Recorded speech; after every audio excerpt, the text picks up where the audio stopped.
Bonjour à toutes et à tous, mesdames, messieurs.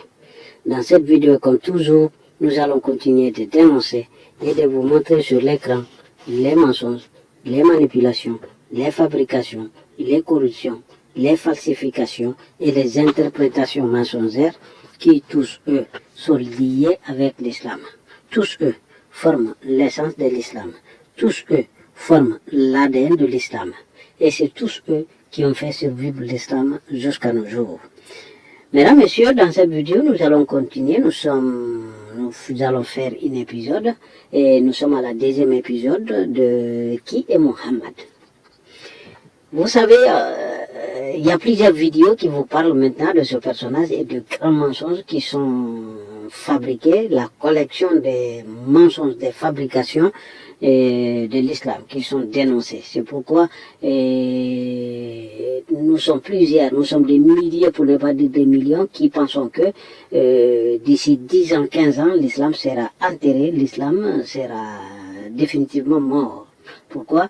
Parce que grâce à l'internet et maintenant de nos jours, les gens ont accès. Les gens ont accès de ces textes qui étaient cassés aux musulmans eux-mêmes, mais maintenant l'accès est libre. L'accès est libre, tout le monde peut y accéder. Il suffit juste d'avoir la volonté et la curiosité de savoir, de connaître qu'est-ce qu'il y a de vrai en islam.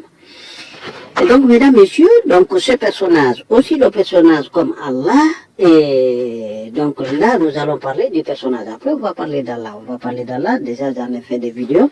Et donc, comme vous voyez là, donc là, vous voyez, Allah, c'est un handicap. Donc, pourquoi? Parce que d'après les textes de l'islam dans le Coran et dans la Sunna, les hadiths, et donc tous ces textes-là nous indiquent que Allah n'a que le côté droit, le côté gauche n'existe pas, il n'y a absolument rien, il n'y a que le côté gauche et le côté droit. Et donc là, nous allons parler de ce personnage, un personnage, Mohammed, un personnage fictif qui n'a jamais existé, qui a été monté de toutes pièces, et par des preuves simples que nous allons voir dans cet deuxième épisode. Et vous savez, les dictateurs, ils sont connus par quoi? Et donc leur point fort, c'est quoi? C'est la terreur, ok? Et les mensonges, la corruption, les falsifications, c'est-à-dire transformer tout ce qui est vrai en faux et tout ce qui est faux en vérité. Et tout ceci, c'est pour se servir de trois choses, leur poche, leur sexe, vous voyez, leur poche et leur sexe. Et donc, quand vous regardez ce personnage de Mohammed, tout, de A à Z, tout ce que vous allez lire sur ce personnage, que ce soit dans le Coran d'ailleurs et dans la Sunna, tout ce que vous allez retrouver, tout ce que vous allez lire, c'est pour le sexe de Mohammed ou bien pour la poche de Mohammed. Par exemple, vous allez voir que dans le Coran, il est défini que le 20% des vols, des pillages qui seraient faits aux parents de Mohammed. C'est-à-dire, toi, tu viens et tu es un chef d'État, imaginez un chef d'État qui se mettrait là à dire que l'impôt des gens, ou bien les biens des gens, ou les richesses de ses citoyens, 20% de celui-ci appartient à Allah, c'est-à-dire à Mohammed, appartient au chef d'État, et au chef d'État est un être invisible qui serait Allah. Donc l'être invisible qui est Allah, donc quand on dit 20% appartient au chef d'État et à un être invisible, donc les 20% c'est directement pour le personnage visible. Vous voyez? Et donc, vous prenez l'absence de l'historicité de ce personnage. Il n'y a absolument rien. Il n'y a rien de ce personnage. Tous les textes qui ont commencé de parler de ce personnage, c'est à partir de 810, c'est-à-dire à peu près 300 ans après le décès de ce soi-disant personnage de prophète de l'islam. Mais après 200 ans, après 300 ans, qu'on a commencé, que les textes ont commencé. Et maintenant, pour les écritures, en ce qui concerne les écritures, c'est à partir de l'arrivée des Abbassides qui ont commencé en 850. 850, là, c'est plus de 300 ans. C'est plus de 300 ans, carrément. Donc, plus de 300 ans, on vient maintenant, on invente un personnage, on vous parle d'un personnage, et puis voilà, on vous dit que c'est Mohammed, bien que voilà, il y a des textes, on a retrouvé des monnaies, qui parlaient de ce personnage et des écritures de calligraphie qui parlaient de ces personnages, mais toujours à côté, il y avait la croix chrétienne. Donc là, vous voyez ce personnage avec tout ce que nous lisons, du Coran et puis de la Sunna, contre les chrétiens. Il est impossible que ce personnage soit Muhammad, le personnage qui est écrit là. Et donc là, l'absence totale d'historicité du personnage et l'absence totale de la biographie de ce personnage dans le Coran. Et donc, on ne nous dit pas qui est ce personnage dans le Coran. Et donc, Allah, comme vous le savez, maintenant que Allah a envoyé 124 000 livres, qu'il a donné à 124 000 personnes qui seraient des prophètes. Donc, Allah devrait être, en tant qu'omniscient, savoir que tu ne peux pas envoyer un personnage sans nous décrire. Parce que si le livre, il est pour l'humanité tout entière, et pour tout temps et tout lieu, et donc, Allah devrait pouvoir nous fournir quelque chose de solide, aussi propre et aussi bon que les réseaux sociaux de nos jours, qui servent à informer les gens, et partout dans le monde, sur les quatre coins du monde. Voyez? Et donc, on vous dit que Allah nous a envoyé un livre, donc que ce livre-là ne sert absolument rien que si ce n'est des contes et légendes. Si ce n'est que des contes et légendes. Personne ne peut prendre ce livre. Allah, au lieu de nous envoyer 124 000 livres, Allah ferait mieux de nous envoyer quelque chose qui pourrait nous aider pour nous épanouir, c'est-à-dire quelque chose qui pourrait être à la base d'une invention quelconque. Vous comprenez? D'une invention quelconque. Et donc, vous prenez ce personnage. Pourquoi je vous parlais tout à l'heure des dictateurs? Parce que ce personnage-là, il a été inventé pour servir des hommes assoiffés. Des hommes assoiffés du pouvoir, des hommes assoiffés du sang. Et donc, parce que tout ce que vous allez lire sur ce personnage, qui bien sûr ne se trouve pas dans le Coran, vous allez le lire dans la Sunna, dans les hadiths. Et donc là, le personnage là est tellement cruel, est tellement criminel, c'est tellement bizarre ce qui a été associé au personnage, que vous comprenez que ça, c'est une invention pour servir le pouvoir qui existait. C'est-à-dire, on a inventé un personnage, qu'on dit que ce personnage-là serait Mohammed, et il serait prophète de Dieu, c'est-à-dire c'est un envoyé de Dieu. Et donc, on vous met un modèle. Le modèle qu'on va vous mettre en place, c'est ce que les gens qui l'ont inventé, c'est ce que eux ils veulent faire. Et donc, pour valider cette cruauté, cette criminalité, pour la valider, donc ils ont inventé un personnage, que ce personnage viendrait de Dieu, et donc c'est un message directement de Dieu. Vous comprenez? C'est un message qui serait directement de Dieu, donc pour pouvoir asseoir leur pouvoir. Vous voyez? Et donc, vous lisez, maintenant tout le monde connaît que Mohammed, vous allez lire qu'il a demandé la main de Aïcha à l'âge de 2 ans, non, il a demandé d'épouser Aïcha à l'âge de 2 ans, et donc il l'a marié à l'âge de 6 ans, et il a déviergé à l'âge de 9 ans. Et donc là, maintenant, ça c'est connu par tout le monde. Ça, c'est connu par tout le monde. Et maintenant, avant, nous qui avons plus de 50 ans, nous avons su, nous avons vécu cette expérience de nos grands-parents qui faisaient cela. Des grands-parents qui faisaient cela. Donc, ce texte-là, il est venu là, il ne sert absolument à rien pour inventer quoi que ce soit, si ce n'est que pour servir les hommes. Et quel homme? C'est-à-dire le pouvoir qui existait, le pouvoir abbasside. Il était assoiffé, et donc pour valider leur barbarie, ils ont inventé un personnage. Et que ce personnage viendrait de Dieu. Vous voyez? Donc, parce que cet acte-là, inhumain, hein, que vous trouvez là, des mariages de petites filles, qui se trouvent et dans le Coran et dans la Sunna, donc vous voyez, ce sont des choses bizarres que des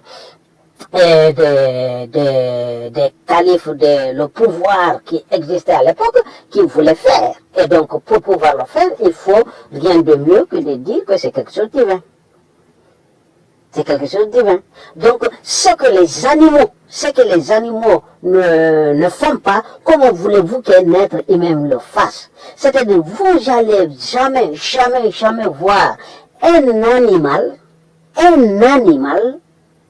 voyez, un animal avoir des intentions sexuelles sur le bébé, l'enfant, ou on peut pas dire l'enfant, bon, en tout cas, une créature naissante de notre animal, de sa catégorie. Vous n'allez pas voir ça.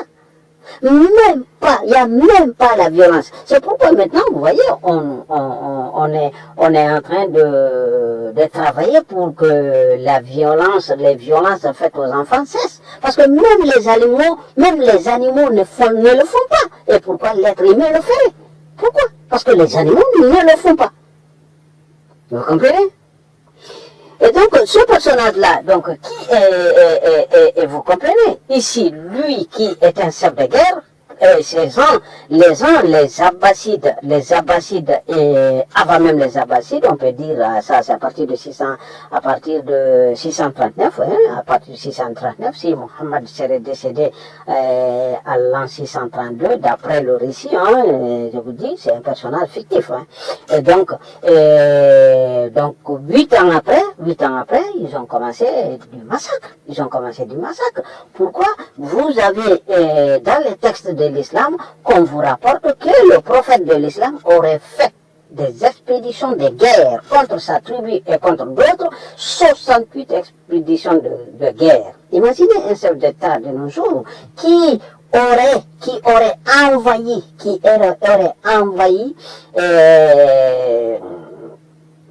envahi 68 nations.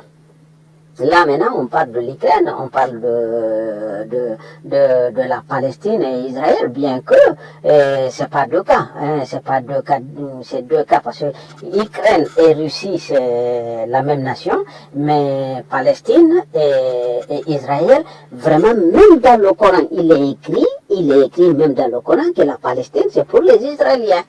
Donc, c'est un peu différent. Mais prenons ces deux cas-là pour illustrer un peu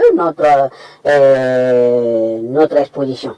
Et donc, là, vous voyez, et là, on parle. Alors que c'est deux endroits. Et donc, Israël qui se met à frapper tantôt au Yémen, tantôt au Liban, tantôt en Israël, tantôt en Iran, tantôt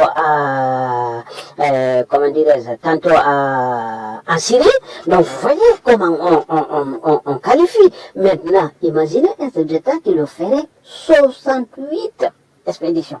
Donc, celui-ci, comment il serait considéré? C'est pas un homme de Dieu, c'est pas un homme de paix. Donc, la religion qu'il serait fait venir ne peut jamais être qualifiée de paix ou d'amour. Vous voyez, c'est loin de là. Donc, c'est le pouvoir qui est là, et ce pouvoir-là, ils sont assoiffés de guerre, de sang, et c'est des prédateurs sexuels, et donc, rien de mieux que de faire cette imagination et inventer ce personnage, qui serait venu de Dieu.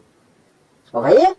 Et donc, vous avez l'absence totale, il n'y a pas du tout, vous ne trouverez pas un accord sur ce personnage. Il n'y a pas. Parce que dès lors qu'on ne connaît même pas sa date de naissance exacte, ça n'existe pas, il n'y en a pas. Il n'y en a pas. voyez, il n'y a pas de date de naissance. Et il n'y en a pas son propre nom, son vrai nom. Il n'y en a pas. Ça n'existe pas. Parce que Mohammed voulant dire le loué, et donc il n'y a que Dieu qui est le loué. Parce que vous prenez une anecdote là, parce que là vous prenez par exemple, on vous dit, vous lirez dans le Coran que on vous dit que Mohammed est mentionné dans le Coran, dans les anciennes écritures, c'est-à-dire là directement dans les écritures juives. Donc, ce qui est bizarre.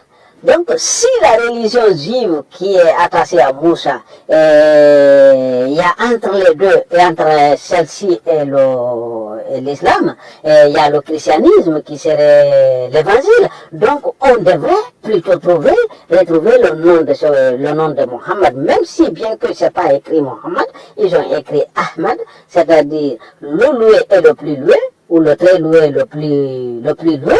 Donc là, vous voyez, donc c'est-à-dire, si on devait le retrouver, ça serait dans ce qu'ils appellent l'Injil, l'évangile, et non pas dans la Torah, n'est-ce pas? Parce qu'il y a eu une autre institution, il y a eu une autre envoyé de Dieu. Donc Dieu ne devrait pas annoncer le dernier, alors qu'il y a un avant-dernier entre les deux. Donc l'écriture, si Allah va envoyer un autre livre, donc il devrait le mettre dans l'avant-dernier, dans le dernier, dans celui qui suit juste après le Coran, et non pas dans l'autre. Vous voyez? Et donc tout ça, c'est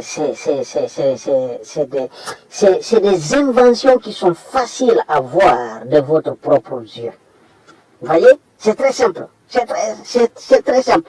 Et donc, 68 guerres. Vous voyez? Et donc, imaginez, un personnage qui se mettait, c'est-à-dire d'après le récit, qui se mettait à assassiner tous les opposants, à assassiner de façon qu'il les assassinait, c'est tellement criminel qu'on ne peut pas imaginer. Et donc, bizarrement, toutes ces actions-là, tous ces actes-là ont été pratiqués par les musulmans. Tout. Et jusqu'à nos jours, on continue. Il y en a qui continuent de pratiquer ces récits-là, cette criminalité. Vous voyez? Et vous allez lire, hein, ça c'est des exemples parce que vous prenez dans le Coran, on vous dit dans la sourate 33 verset 50, on vous parle des faveurs sexuelles de Mohammed. On vous dira que Mohammed a 16 faveurs. Et donc dans ces faveurs-là, majoritairement c'est pour le sexe. Et l'autre qui suit, c'est pour sa poche. Parce que je vous ai dit, et ce personnage-là, c'est une invention d'un dictateur qu'on a attribué à Dieu pour le servir de miroir, pour pouvoir effectuer les mêmes actions. C'est tout. Parce que dans ces 16 faveurs-là, vous avez des choses bizarres qui sont tous, soit pour le sexe de Mohammed, ou pour la poche de Mohammed, ou pour le pouvoir de Mohammed. Que Mohammed a le pouvoir sur n'importe quel individu sur la terre. Alors qu'il est mort, quel pouvoir a-t-il sur moi? Là, moi qui suis là, il a quel pouvoir sur moi? Vous voyez? Donc tout ça, c'est de fou. Et vous prenez dans le Coran, dans la sourate, par exemple, la sourate Al-Kaf, et il est décrit, c'est une sourate catastrophique, c'est la pire sourate de tout le Coran. Parce que dans la même sourate, vous avez 5 récits différents. Et à chaque fois, on change brusquement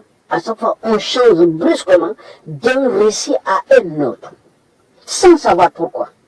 Donc vous avez dans cette sourate, on vous parle des murailles de la Chine, des murailles chinoises, vous voyez? Donc, quand on vous parle de ces récits-là, donc vous allez vous comprendre par là de cette œuvre-là, vous allez comprendre que Mohammed n'a jamais existé. Pourquoi? Parce que c'est eux les Abbassides, c'est eux les califes, entre Abbassides et Omeyyades, particulièrement les Abbassides, c'est eux qui ont été voir ces endroits, c'est eux qui ont immigré dans ces endroits, dans ces nations-là. Parce qu'on vous dira que Mohammed, lui, il s'est limité en Arabie Saoudite, entre Mecca et Médina. Vous voyez? Donc, on vous dira aussi qu'il partait vendre en Syrie, pour son épouse Khadija. Vous voyez? Et donc, si lui, il n'a été nulle part, et vous retrouvez des récits qu'on attribue à Dieu, le cas de Yajouj et Majouj, par exemple, vous prenez, ça c'est des Chinois qu'on parle là. Allez-y voir les murailles de Chine. Allez-y voir. Donc, ce que vous allez lire dans ce texte-là, c'est exactement ce que vous avez ce que vous allez lire dans le Coran, c'est ce que vous avez là-bas en Chine. Et donc, ils ont été voir ça, ils ont pris ça, ils sont venus mettre ça dans le Coran. Vous voyez? Ils sont venus mettre ça dans le Coran, des idées comme ça. Vous voyez? Et donc, vous prenez par exemple aussi le récit de Mongols, l'invasion des Mongols. Et donc là, tout ceci est annoncé dans des hadiths comme étant des signes de la fin du monde. Vous voyez? Et donc, étant donné que le personnage de Mohammed n'a jamais existé, et que ça, ce sont des actions qui se sont déroulées. Donc là, vous voyez, c'est un récit qui a été rapporté, par des gens, c'est-à-dire ils ont été voir ça, ils sont venus rapporter cela à leur peuple pour les effrayer d'intégrer l'islam, de se soumettre à la barbarie, de se soumettre à ces idées. Vous voyez? Donc c'est un modèle qu'on a inventé pour se servir de miroir et pouvoir mener des actes et des actions pour survivre, pour vraiment pouvoir asseoir leur pouvoir. C'est tout. Parce qu'il n'y a pas une seule chose. Il n'y a pas, ça n'existe pas. Tout ce que vous verrez de bon sur Mohammed, ce sont des inventions. Et ce sont des récits, ce sont des hadiths, ou en tout cas des histoires inventées de toutes pièces, et très récents. Et très récemment. Sans vous mentir. Et donc, vous prenez un personnage. Comme vous dit, par exemple, vous avez dans la sourate 33, si je ne me trompe pas, verset 37, là où on parle de nikah, c'est-à-dire là où on parle de muta, c'est-à-dire la prostitution, là où c'est un verset qui est venu légaliser la prostitution. Voyez? Et donc là, on vous dit que le personnage de Mohammed, lui, il a le droit de coucher avec tout le monde, avec n'importe quelle femme. Ok? Et donc, on vous parle là de nikah, et ils vous diront que nikah, ils vont vous le traduire par mariage, et vont vous parler de dot. Mais le mot dot, ils ne vont pas le traduire en français, ils vont le laisser en arabe. Ils vont le laisser en arabe en disant man. Alors que si le texte ne parle pas, le texte arabe ne parle pas, ne prononce pas, ne dicte pas, ne cite pas ce mot n'est pas écrit en arabe, pourquoi dans les traductions, pourquoi ce mot est entre parenthèses, il est mis en arabe, s'il n'existe pas en arabe? Parce que nikah, ça veut dire baiser, et non pas mariage. Les francophones, vous savez, quand on vous dit nique ta, vous voyez là un peu, nika, c'est ce mot. Faut pas chercher plus loin, ça veut dire baiser, c'est tout. Hein? Pour résumer, le personnage de Mohammed, tout ce qui est rapporté sur ce personnage, il n'y a rien de bon. C'est de la criminalité, des barbaries, et un personnage, un prédateur sexuel. Et donc, un homme de Dieu ne peut pas avoir ces qualificatifs. Un homme de Dieu ne peut pas, un modèle pour l'humanité ne peut pas avoir ce comportement. N'est-ce pas? Et donc, un livre, Allah qui nous envoie un livre, et dedans, il ne cite absolument rien. Et nous ne parlons pas de ce personnage-là. Et ce personnage, il ne nous le décrit pas dans son livre. Et voilà. Donc, et il nous parle des récits qui n'ont pas du tout de sens, des oiseaux qui parlent, des fourmis qui parlent, des djinns qui parlent, ainsi de suite, alors que, au lieu de perdre son temps à tout cela, il devait plutôt se focaliser à donner des instructions, comment pratiquer sa foi. Mais non, il n'y a pas ça. Et donc, ou bien au moins, il nous envoie, vu qu'il est le créateur, donc il, au lieu d'envoyer 124 personnes qui viendraient pour nous raconter des récits historiques, qui viendraient pour nous raconter des théories, il devrait plutôt leur donner du savoir, de la science. C'est-à-dire, dès le début, pour commencer à innover, à inventer, à créer. Mais non, il n'y a aucun texte religieux qui permet de faire quoi que ce soit, ou de fabriquer quoi que ce soit. Donc tout, c'est des théories. Donc mesdames, messieurs, nous allons arrêter là cette vidéo, et je vous dis à la prochaine. Et je vous remercie.